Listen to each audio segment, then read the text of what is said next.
Welcome to the deep dive. You know, today we're going to be looking at Japanese art and culture, Okay. but we're going to get this all from a single news roundup. Interesting. And honestly, I was so surprised when I was prepping for this deep dive Yeah. by all the connections, like all these fascinating little connections I found between all these different things. That's really cool. Yeah, it's going to be good, I think. I'm excited. Yeah, me too. Yeah. So let's just jump right in. We'll Yeah. start with the visual arts scene. Yeah. The news about the 109th in 10 exhibition really stood out to me. Oh, yeah. It focuses on traditional Japanese painting and has strong ties to Okakura Tenshin. Oh, wow. You know, he's considered like one of the most important figures in Japanese art history. I mean, his ideas about the beauty and spiritual essence of Japanese art are still so influential even today. Right. This exhibition is almost like a direct conversation between the past and the present, Oh, I see. with contemporary artists kind of exploring those same themes, but through their own lens. It's kind of like how shows like The Makanai, Cooking for the Maiko House, have brought traditional Japanese aesthetics to like a global audience. I see what you mean. Maybe there's like a renewed interest in these art forms. It wouldn't be surprising. There's something so captivating about the precision and the detail, Right. of traditional Japanese painting. And, alongside these grand traditions, there's also a really vibrant contemporary art scene happening right now. Oh, yeah, for sure. The CBC Club Arts and Crafts exhibition supporting local artists in the Tokai region that caught my eye. Oh, that's cool. So we've got like these prestigious national exhibitions happening alongside these more grassroots, community-focused events. Yeah, exactly. It's a really cool contrast. Yeah. And then there's the Margiela exhibition Right. and the Yoshida Monoculation exhibition in Nara. Uh-huh.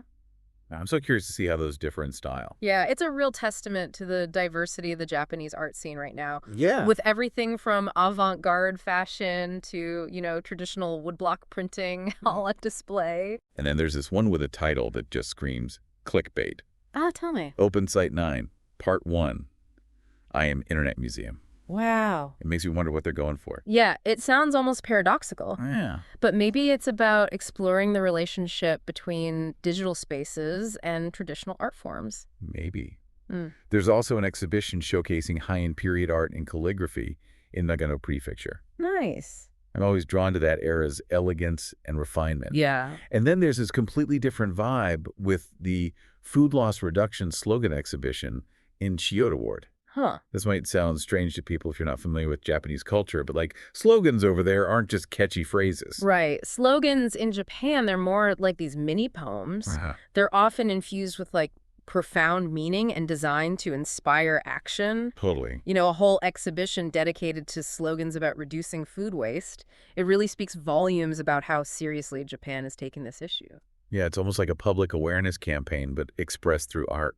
It's incredible how something as simple as a slogan can carry so much weight in Japanese society. Yeah, it's a good reminder that art can be such a powerful tool for social change. Okay, so from these thought-provoking exhibitions, let's shift gears to a topic I know you're interested in, Oh, yeah. podcasts. Always eager to talk podcasts. Well, this news roundup mentions the rising influence of podcasts in Japan, even in political discourse. Interesting. They even brought up Donald Trump and the emergence of what they're calling podcast populism. It's really fascinating to see how this trend is playing out globally. Right. Like in the US, podcasts have definitely become a platform for alternative voices and perspectives, Yeah. often challenging mainstream narratives. Yeah. It's interesting to consider whether the same dynamic is emerging in Japan. Right. It makes me wonder if traditional media outlets in Japan are feeling the heat from this new wave of independent voices. It's definitely a possibility. And speaking of podcasts gaining traction, the 6th Japan Podcast Awards are coming up. And they have all these different categories like the Personality Award and the Planning Award. Nice. It seems like they're really encouraging a wide range of creative approaches to podcasting. It's exciting to see the medium evolving and gaining recognition. I'm curious what makes a podcast stand out to you.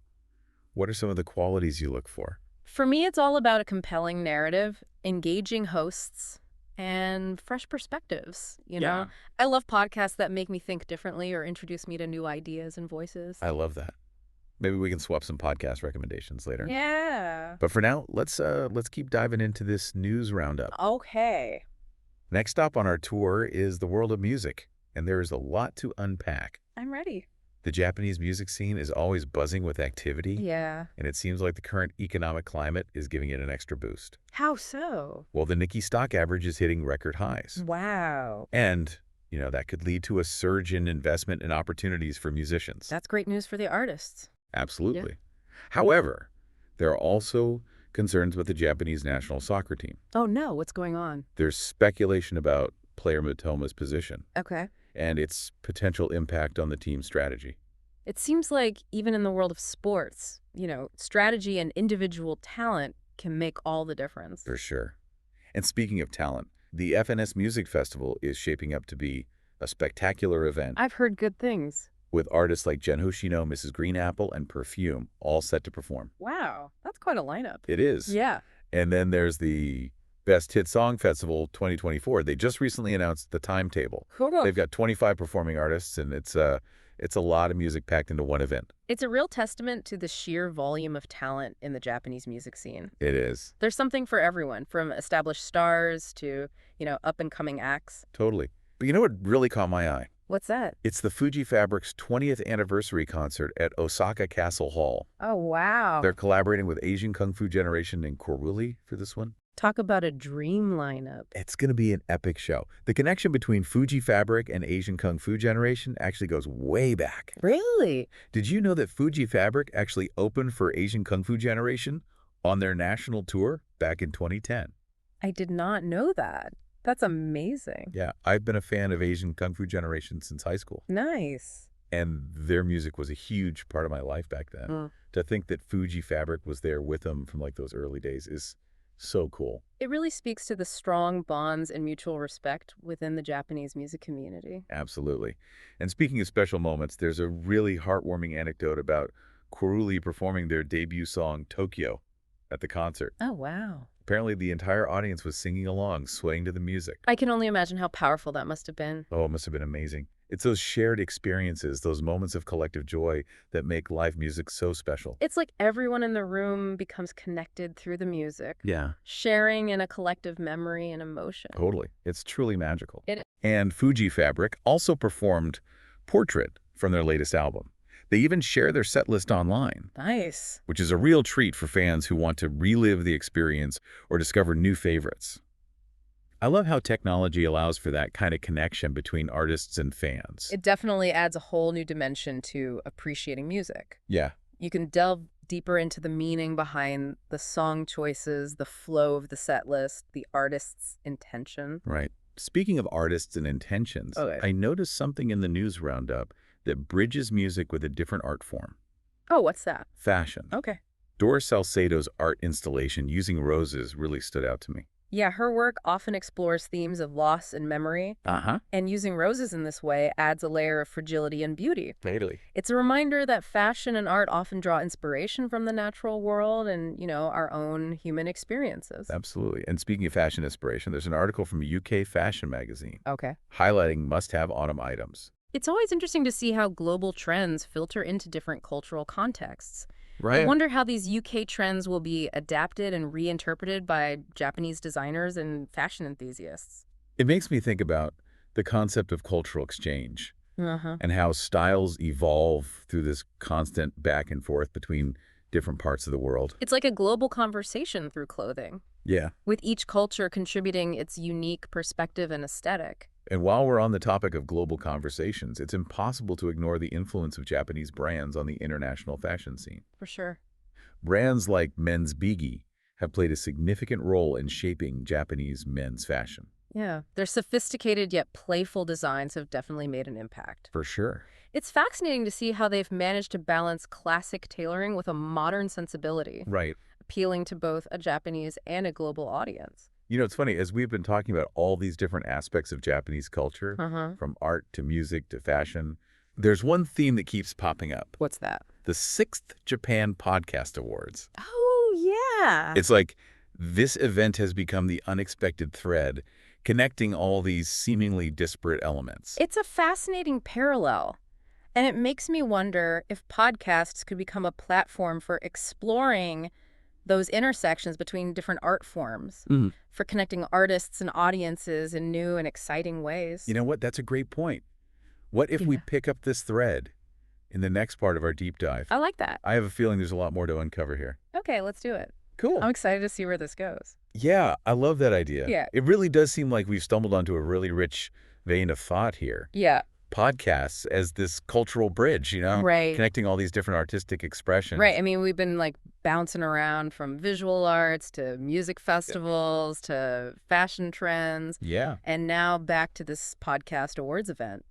Huh. It's like a microcosm of Japan's like creative energy right now. Yeah. It is. And what's so exciting about podcasts is like their potential Yeah. to delve deeper into these topics Right. Yeah. and typical news roundup could ever do. For sure. Imagine like a podcast where you hear directly from the artists behind the food loss reduction slogan exhibition. Oh, yeah. Understanding their creative process and the message they're trying to convey. Or a podcast where the hosts debate the merits of those UK fashion trends we discussed, but from a Japanese perspective, I see. and how they might clash with or complement traditional styles. Yeah, It's like adding a whole other layer of analysis and interpretation. exactly. And think about the music scene. Yeah. Instead of just listing the lineup for a festival, Hmm. you could have a podcast dedicated to like showcasing emerging Japanese artists. Oh, wow. Interviewing them about their influences and letting listeners sample their music. It'd be like a sonic deep dive, Right. going beyond just the surface level hype Mhm. and really getting to know the heart of the music. You know what else struck me? What's- Earlier we were talking about how much I personally enjoy listening to podcasts Right. compared to just reading news articles. Yes, you mentioned craving that more in-depth conversational style. Well, what if that's part of the reason podcasts are gaining popularity in Japan? Mm. Maybe people are looking for a more engaging, less passive way to consume information Yeah, and connect with culture. it makes sense. Podcasts offer that sense of intimacy and immediacy For sure. that you just don't get from traditional media. Yeah. It's like eavesdropping on a conversation between two passionate individuals, learning alongside them. And that back and forth exchange can lead to some really insightful moments. Oh, for sure. I often find myself pausing podcasts to jot down an idea or look something up, Yeah. which I rarely do with other forms of media. It's that active engagement that Yeah. makes podcasts so powerful. Yeah. They spark curiosity, they encourage critical thinking, Right. and they invite listeners to participate in the conversation. And let's not forget the power of hearing someone's voice, Oh, totally. their tone, their inflections. Yeah. It adds a layer of emotion and authenticity that text just can't convey. Especially when you're dealing with something as subjective and nuanced as art or music. Right. You can hear the passion in an artist's voice when they're talking about their work. Yeah. The excitement of a musician describing a live performance. Right. It's like being transported into their world, Yeah. experiencing their creativity firsthand. Yeah. And speaking of experiencing something firsthand, remember that anecdote about Koruli performing Tokyo at the Fuji Fabric concert? Oh, yes. The image of the entire audience singing along, swaying to the music. I know. It gave me goosebumps just reading about it. Me too. It's like a perfect illustration of the power of music Yeah. to transcend language and cultural barriers, to Mhm. create this sense of unity and shared emotion. It reminds me of a quote by Leonard Bernstein. Oh, yeah. He said, "Music can name the unnameable and communicate the unknowable." It really captures that feeling of being swept away by music, of Mhm. connecting with something deeper than ourselves. And it's not just music. All art forms have that potential Right. to tap into our shared humanity, to evoke emotions and ideas that words alone can't express. Absolutely. Thinking back to the visual arts scene, even those food loss reduction slogans we talked about, Yeah. they're more than just words on a canvas. Right. They're expressions of concern, calls to action, Mhm. attempts to engage with a societal issue through artistic means. It's a reminder that art can be both beautiful and impactful, Totally. serving as a catalyst for change and a reflection of our values. Exactly. It's not just about aesthetics. It's Yeah. about meaning, about connecting with the world around us and Oh. expressing our own unique perspectives. And that's what's so exciting about this moment in Japan, with all this creative energy bubbling up across different disciplines. I agree. It's like a renaissance of sorts. Yeah. A reimagining of what it means to be Japanese in the 21st century. And maybe, just maybe, podcasts will play a crucial role in amplifying those voices, Right. in facilitating those conversations, and in connecting people with this evolving cultural landscape. I think you're onto something there. It's like we've come full circle back to the 6th Japan Podcast Awards Yeah. and their potential to not just celebrate existing podcasts, but to nurture a whole new generation of creators. It's an exciting prospect. Yeah. Imagine podcasts could become a platform for young Japanese artists, musicians, and thinkers to share their work, their ideas, and their perspectives with the world. And for listeners, it would be a gateway to a world of undiscovered talent, Right. a chance to delve deeper into the heart of Japanese culture through the voices of those shaping it. It's like opening a window into this vibrant and ever-evolving cultural landscape. It is. And who knows, maybe by the time the 7th Japan Podcast Awards roll around, we'll be talking about a whole new wave of groundbreaking podcasts inspired by this very conversation. That would be amazing. It would be like planting a seed of inspiration and watching it grow into something remarkable. I love that analogy. And speaking of seeds of inspiration, there was something else in this news roundup that caught my eye. Oh, really? Something that could be fertile ground for a really insightful podcast series. Ooh, you've got me curious. Tell me what sparked your imagination. So remember how the news roundup mentioned that Japanese drama series all about youth? Oh, yeah, I've heard good things about it, but I haven't actually had the chance to watch it yet. Well, it got me thinking about how perfect that topic is for a deep dive. Yeah. Maybe even a whole podcast series. Imagine a show that goes beyond just the glossy surface of youth culture in Japan Okay. and really explores the hopes, the anxieties, the dreams of young people today. That's a really cool idea. You could have episodes dedicated to specific themes, Right. like education, career aspirations, Yeah. social pressures, even their relationship with technology and social media. Totally. Yeah. It could be a mix of interviews with young people from different backgrounds, expert analysis from sociologists and educators, Yeah. and even creative segments like spoken word poetry or original music. That would be amazing.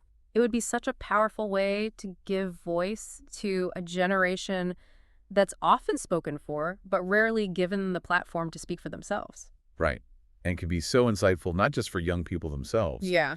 but for anyone who wants to understand what it means to be young and Japanese in today's world. It would be like a window into the future, Yeah. a glimpse into the values and aspirations that will shape Japanese society for years to come. And speaking of windows, I feel like this entire deep dive has been peering through multiple windows into these different facets of Japanese culture. I agree. From those stunning traditional paintings to the raucous energy of a Fuji fabric concert, we've covered so much ground.